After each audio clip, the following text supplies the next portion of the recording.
Ini ada generasi milenial yang sudah ngaji, yang ada niat dalam hatinya untuk meninggalkan usaha yang haram, riba.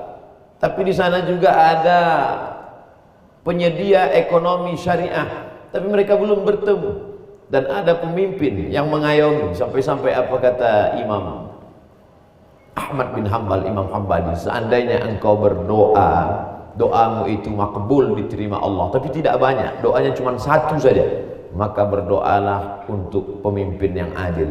Karena kalau doa pemimpin adil, maka satu daerah kawasan itu akan mendapatkan keadilannya. Kalau ibu hanya meminta suami yang soleh, maka yang dapat hanya ibu saja. Dan saya yakin ibu tidak mau berbagi dengan yang lain. Tapi kalau meminta pemimpin yang adil, maka satu kawasan, satu lingkungan itu mendapatkannya. Hari ini telinga saya baru mendengar, lama hidup banyak dirasa, jauh berjalan banyak dilihat, berbagai negeri sudah dikunjungi, tapi rasanya baru di Sumedang ini saya mendengar orang sakit makanannya diantar pakai rantang. Ini mudah-mudahan ditularkan ke kabupaten-kabupaten lain hendaknya. Oleh sebab itu di seluruh Indonesia dari Sabang sampai Merauke, kalau ada yang mau kunjungan studi banding, mau belajar, mudah-mudahan mereka mencari pengetahuannya datang ke Kabupaten Sumedang insyaallah. Jadi saya sempat terkejut juga ucapan Pak Bupati, kota Kabupaten Sumedang adalah kabupaten yang dikenal dengan ilmu pengetahuan. Dalam hati saya, dekat rumah saya ada tulisan tahu Sumedang. Rupanya maknanya adalah tidak hanya makan tahu, tapi juga di sini tempat-tempat pendidikan. Tadi saya sempat ditunjukkan ini kampus IPDN, ini kampus ITB, ini kampus Unpad. Artinya apa? Zahirnya ada makanan, batinnya juga ada pengetahuan. Orang akan datang berbondong-bondong kemari, dan investasi yang luar biasa. Maka pemuda-pemuda milenial harus tampil menjadi leader ke depan. Dari tadi Ustadz mengapa menyebut pemuda? Karena memang saya pun siang ini semangat karena berhadapan dengan usahawan-usahawan pemuda-pemuda. Karena kalau sudah berhadapan dengan orang tua, judul ceramah kita bawaannya mau menghadapi sakaratul maut saja. Tapi hari ini kita bersemangat luar biasa. Ada kekeliruan di antara anak muda kita. Dia berpikir kalau sudah cerita ngaji, berislam, beramal soleh, itu hanya untuk orang yang sudah umur 50, 60, atau berpikir pula yang namanya Islam itu lebih identik pada zuhud, meninggalkan dunia, miskin, susah, melarat. Ini adalah mindset, pikiran yang harus disetting ulang, yang harus diluruskan. Bicara tentang Islam, bicara tentang kemapanan ekonomi. Coba kita lihat bagaimana orang yang membangun istana dalam surga. Kata Nabi, man bana masjidan, siapa yang bangun masjid, banallah mithlahu baitan fil jannah. Siapa yang ingin booking satu tempat di surga, maka bangunlah satu masjid di dunia. Maka ini amal hanya bisa dilakukan orang kaya, karena yang bisa bangun masjid hanya orang kaya. Semalam saya dapat kabar, salah satu jamaah Ustadz yang dulu punya banyak Harley Davidson, dia jual semua untuk membangun masjid. Siapa yang punya kendaraan mahal kalau bukan orang kaya, tapi dijual bukan untuk membeli yang lebih mahal, tapi justru untuk membangun masjid, untuk booking satu tempat. Lalu kami yang miskin ini bagaimana Pak Ustadz? Tidak punya tempat di surga. Nah, mungkin di emperannya saja. Tapi jadilah daripada masuk neraka VIP, lebih baik di emperan surga. Berpikir bahwa kekayaan melalaikan dari Allah, memang ada ayatnya, la tulhikum amwalukum wala auladukum an dzikrillah. Jangan sampai harta kamu, anak kamu melalaikan kamu dari mengingat Allah. Tapi jangan lupa, di antara yang amal mengalir setelah kita mati masuk liang kubur, liang lahat, justru yang dua itu. Dalam ayat dikatakan jangan sampai harta dan anak melalaikan. Berpikir ngaji jangan sepotong-sepotong, lihat yang lain. Dalam ayat lain, dalam hadis lain dikatakan justru kalau kita sudah mati meninggal dunia, yang mengalir juga harta dan anak. Idza matal insan, kalau manusia mati, inqata'a, putus amalnya. Di antara yang tetap mengalir adalah waladun sholihun, anak yang soleh, shadaqatun jariyah, sedekah. Jadi tidak lagi kita berpikir ustadz juga menyampaikan tidak sepotong. Ketika kita sampaikan bahwa ada seorang perempuan yang solihah, yang amalnya banyak masuk neraka hanya karena tidak memberi makan seekor kucing, maka pada saat itu juga kita mesti menyampaikan sisi kedua, bahwa ada seorang perempuan nakal, jahat, wanita tunasusila masuk surga hanya karena memberi minum seekor anjing. Maka pesan dua sisi dari mata uang harus disampaikan dalam majelis yang sama. Cuman kadang ceramah-ceramah kita dipotong-potong. Efeknya ini yang sedang dirasakan saat ini. Oleh sebab itu maka pengetahuan ini harus disampaikan secara utuh dan sempurna. Makanya pesan dalam Islam, ya ayyuhalladzina amanu, hai orang beriman, udkhulu, masuklah kamu, fisilmi, dalam agama Islam, kafah, secara utuh dan sempurna. Acara siang ini adalah support bagi kita semua, pemuda milenial yang mengawali usahanya dengan syariah, istiqomahlah. Adapun pendanaan syariah, bank syariah tetap bangkit karena ini bagian dari jihad, dari riba. Adapun pemimpin-pemimpin, memang mereka lah yang diharapkan, karena sab'atun yuzilluhumullah, 7 yang dapat naungan, lindungan pada hari kiamat, panas terik saat tak ada lagi ada tenda, tak lagi ada kubah yang menaungi kita. Di antara 7 yang dapat naungan itu, yang pertama bukan ustadz, bukan kiai, yang pertama bukan ulama. Sab'atun yuzilluhumullah, 7 yang dapat naungan yauma la zilla illa zilluh, hari itu tak ada naungan kecuali naungan Allah. Al-imamul adil, pemimpin yang adil. Mudah-mudahan Pak Bupati salah satu dari yang mendapatkan naungan itu di pada mahsyar insyaallah. Dan generasi milenial, pemuda yang masih panjang masa hidup mereka, menurut kebiasaan anak muda itu masih panjang masa hidupnya, bahwa nanti ada yang meninggal sore itu di luar tanggung jawab saya, karena ajal ini tidak ada jaminan. Kalau sampai tanggal 9 Muharram kita masih hidup di atas muka bumi Allah, itu bukan karena kita rajin olahraga, bukan karena menjaga makanan, tapi karena Allah masih ingin kita beramal soleh. Begitu disebutkan dalam surat Al-Mulk juz 29, surat yang pertama. Alladzi khalaqal mauta, Allah yang menciptakan mati, wal hayata, Allah yang menciptakan hidup, liyabluwakum ayyukum ahsanu amala, supaya kita dapat beramal soleh. Ini banyak orang salah jawab sekarang ketika dia ditanya, kenapa kamu masih hidup hari ini? Mungkin karena saya rajin jogging. Berapa banyak orang habis jogging sesak napas mati. Tapi bagi yang rajin olahraga terus, karena kita disuruh diajarkan al-mu'minul qawi, seorang mukmin yang kuat, kuat fisiknya, kuat imannya, kuat hartanya, khairun, dalam pandangan Allah lebih baik, wa ahabbu ilallah, lebih dicintai Allah, minal mu'minid dhaif, daripada mukmin yang lemah. Oleh sebab itu, yang hari ini sibuk dengan bisnisnya, jangan katakan itu melalaikan dari Allah, dengan tetap beriman dan beramal soleh. Nabi bersabda, ana wa kafilul yatim, aku dan orang yang menyantuni anak yatim, kahataini fil jannah. Nabi menunjukkan 2 jemarinya, as-sababah jari telunjuk, wal wusta jari tengah, wa farraja bainahuma, dia jarangkan antara keduanya. Beginilah jarak antara aku dan orang yang menyantuni anak yatim. Siapa yang mampu membangun panti jompo, menyekolahkan anak yatim, memberikan beasiswa fakir miskin, kalau bukan orang-orang yang mapan secara ekonomi. Oleh sebab itu, apa yang dilakukan oleh pemuda-pemuda pengusaha milenial ini perlu support dari kita, dari para kiai, dari alim ulama, dari masyarakat. Produknya dipasarkan, kemudian disampaikan. Maka ini bagian dari jihad, jihad memerangi kemiskinan. Makanya Sayyidina Ali berkata, kada al-faqru, hampir saja orang fakir, ayyakuna kufran, menjadi kafir. Antara fakir dengan kafir tipis setipis kulit bawang. Di mana itu orang dirobah akidahnya dengan baju kaos, dengan mie instan, dengan bantuan kesehatan, dengan pertolongan yang nampaknya baik, tapi sebenarnya serangan pada akidah. Dan ada jurus yang bernama jurus makan bubur.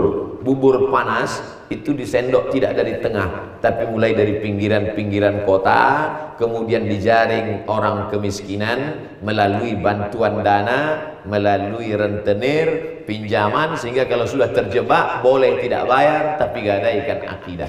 Alhamdulillah, siang ini dipertemukan dengan Bapak Bupati, dengan Bank Syariah Mandiri, dengan pengusaha-pengusaha milenial yang sudah meninggalkan riba, dan jamaah sekalian, ini adalah bagian dari amal soleh. Ada sebagian orang menganggap yang namanya amal soleh itu yasinan, tahlilan, baca Quran, solawatan, itu amal soleh standar. Siapapun bisa melakukan itu, anak kecil, orang kaya, orang miskin, pejabat, rakyat jelata. Baca Quran, tahlil, baca yasin, sholat duha, puasa sunnah. Alhamdulillah Ustaz Somad, Bapak Bupati kami sekarang rajin sholat sunat, rajin sholat tahajud. Itu bukan amal bupati, itu amal anak SMP. Amal bupati adalah bagaimana membuat orang yang susah, terjebak pada rentenir, bisa ditolong. Orang yang sulit karena tua, anaknya meninggal dunia, bisa dibantu. Hari ini real, nyata, nampak, data, fakta, bukan fiktif. Alhamdulillah Pak Ustadz, ini ada pengusaha muda, orangnya sukses, rajin baca Quran, rajin puasa sunat, rajin sholat duha. Itu bukan amal soleh pengusaha. Pengusaha amalnya adalah bagaimana investasi dia halal, bagaimana dia membangun dengan orientasi syariah, bagaimana dengan uangnya yang banyak bisa dia menyelamatkan orang dari lembah kemiskinan menuju kemapanan ekonomi. Adapun amal-amal yang tadi itu amal standar, sholat duha, tahajud, witir, puasa sunat, baca Quran, amal standar yang memang mesti diamalkan oleh setiap pribadi muslim. Hari ini kita menganggap kita sudah beramal, padahal sebetulnya belum beramal. Ini perlu diluruskan, karena yang paling mengerikan adalah merasa sudah beramal, padahal sebetulnya dalam pandangan Allah belum beramal. Maka banyak orang menyangka dia sudah beramal. Itu yang disindir Allah dalam Al-Quran. Wa yahsabuna annahum yuhsinuna sun'a. Mereka menyangka mereka sudah beramal, padahal sebetulnya belum beramal. Bagi yang sudah puasa sunat, bagus. Yang tidak puasa sunat, besok masih ada kesempatan. Bagi yang mau melaksanakan sholat duha, bagus. Tapi setiap kita punya potensi untuk beramal. Ada di antara kita pengusaha, ada di antara kita penguasa, ada di antara kita orang tua, ada di antara kita anak muda. Beramallah dengan porsi kita masing-masing, karena di hadapan Allah yang akan kita bawa menjadi bekal adalah dua saja: illal ladzina amanu iman wa amilus solihati, dan beramal soleh. Mudah-mudahan pertemuan kita ini tidak hanya bertemu di dunia, tidak hanya bertemu di Sumedang, tapi bertemu pula kita dalam surga Jannatul Firdaus bersama Nabi Muhammad SAW. Bapak Ibu Saudara sekalian yang dimuliakan Allah Subhanahu wa taala, real, nyata, bicara masalah takwa, bicara masalah selamat dari riba, bicara masalah selamatkan umat dari kemiskinan, siapapun bisa melaksanakan, mengucapkannya. Apalah susahnya menggerakkan lidah, tapi yang paling sulit adalah real dan nyata. Alhamdulillah pertemuan siang kita ini real, nyata, data, fakta, orangnya ada. Bicara masalah program, maka kalau ada orang mengatakan itu kan hanya kata-kata yang ditorehkan tinta di atas kertas, itu kan hanya kata-kata yang dirangkai menjadi narasi. Tapi siang ini kita benar-benar nyata di hadapan mata kita. Tinggal lagi keinginan kita untuk beramal, untuk action. Tapi sering juga saya melihat ada tulisan-tulisan yang menyindir. No action, talking only. Hanya bicara saja, tidak pernah action. Memang ada orang-orang yang dia memang mesti bicara, tapi ada orang yang tidak mesti banyak bicara, lebih banyak action. Misalnya saudara-saudara kita yang terpilih di legislatif, itu memang bicara, karena tempat mereka adalah parlemen. Parler diambil dari kata bahasa Prancis parler. Parler artinya bicara. Mereka sengaja dipilih untuk bicara. Maka kalau dia tidak bicara, justru dia akan jadi makan haram. Tapi ada orang yang tidak boleh bicara. Ini pengusaha-pengusaha muda kita membangun properti, membangun rumah, membangun apartemen. Mereka punya banyak tukang. Tukang ini memang tidak boleh bicara, karena kalau dia bicara tangannya tidak bergerak. Batu itu bisa satu itu aja tidak dipasang-pasang, karena memang mereka tidak bicara. Dan saya menjelaskan ayat Quran, hadis Nabi, mesti bicara. Tapi di samping itu saya juga ada action. Saya masuk ke suku pedalaman, masuk menjumpai saudara kita di tengah hutan, lalu kemudian menemui jamaah, mengumpulkan para donatur. Artinya tetap ada usaha. Kita tidak melihat mencela perbuatan orang, tapi kita laksanakan saja apa yang baik menurut kita, baik menurut Quran, baik menurut sunnah. Kafilah berlalu, anjing menggonggong, kafilah berlalu. Wa in tuti aktsara man fil ardi, kalau kau ikut omongan komen orang banyak, yudilluka an sabilillah, mereka hanya akan menyesatkanmu dari jalan Allah. Saya yakin dan percaya kawan-kawan, sahabat-sahabat dari Bank Syariah Mandiri, dari pengusaha-pengusaha muda milenial, keluarga besar Wangsara Jasa, Bapak Bupati, kalau mereka lebih menghabiskan energi untuk mendengar komen orang, mungkin apa yang hari ini kita lihat tidak akan pernah terwujud, karena lebih banyak menghabiskan energi melihat kaca spion yang ada di belakang sampai lupa bahwa di depan ada truk besar yang menghadang. Oleh sebab itu mesti seimbang, melihat ke belakang perlu untuk introspeksi, tapi memandang visi misi ke depan juga perlu, karena kita melangkah ke depan bukan mundur ke belakang. Oleh sebab itu yang selama ini terjebak dalam perbuatan dosa, riba, balaskan sakit hati masa lalu itu dengan memandang ke masa depan. Belajar dari hikmah menyeberangnya Nabi Musa alaihissalam dari Mesir menuju Palestina. Sampaikah Nabi Musa menuju Palestina? Tidak. Nabi Musa dalam sejarah tidak sampai, karena beliau meninggal di dataran bernama Sinai dan dimakamkan di Sinai. Sampai hari ini kuburnya tidak seperti Nabi Muhammad SAW yang jelas di makam. Lalu perjalanan itu dilanjutkan. Artinya jangan pernah berpikir kita menyelesaikan masalah. Bapak Bupati meletakkan batu-batunya, dilanjutkan oleh pelanjut berikutnya. Tapi tentunya semua berpikir setelah dia periode kedua. Sahabat-sahabat dari Bank Syariah Mandiri juga berpikir hari ini mereka berbuat. Setelah mereka pensiun, meninggal, selesaikah masalah riba ini? Belum. Tapi kita tidak stres, karena akan dilanjutkan oleh generasi berikutnya.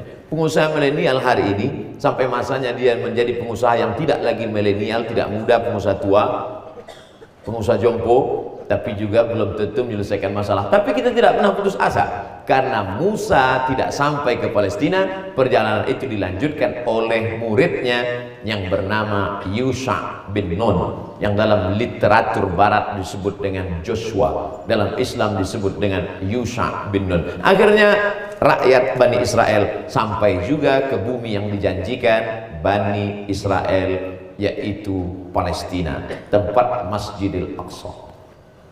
Lalu kemudian ketika akan menyeberang ini, musuh di belakang tentara Fir'aun, sedangkan di depan ada Laut Merah. Laut Merah menghadang, kalau masuk mati, sedangkan di belakang ada tentara Fir'aun, kalau mundur juga mati. Bedanya apa? Maju ke depan mati syahid, mundur ke belakang mati konyol. Mana yang mau dipilih? Pilihan cuma ada dua. Ternyata teman-teman di sekeliling Musa, apa kata mereka? Inna lamudrakun. Musa, di belakang kita pasukan Fir'aun sudah dekat. Inna lamudrakun, kita akan tertangkap ini Musa, kita akan tertangkap. Apa jawab Musa? Kalla, sekali-kali tidak. Inna ma'iya rabbi sayahdin, bersamaku ada Tuhan yang akan menolong aku. Perhatikan jawaban Musa dengan jawaban Muhammad SAW. Nabi Muhammad ketika takut di Jabal Thur akan hijrah, momennya sama, Muharram juga. Nabi Muhammad ketika takut di Jabal Thur, tempat bersembunyi bersama Abu Bakar, Nabi berkata, la takhaf, jangan takut, wala tahzan, jangan sedih, innallaha ma'ana, Allah bersama kita.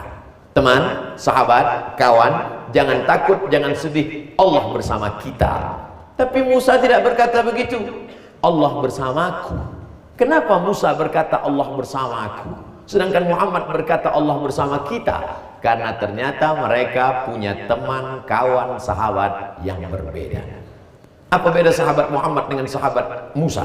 Sahabat Muhammad berkata, aku takut wahai Muhammad, aku takut wahai Muhammad. Maka teman yang ketakutan ini harus dikuatkan semangatnya. Maka Nabi berkata, jangan takut, jangan cemas, Allah bersama kita. Rangkul dia. Teman yang takut harus kita berikan keberanian.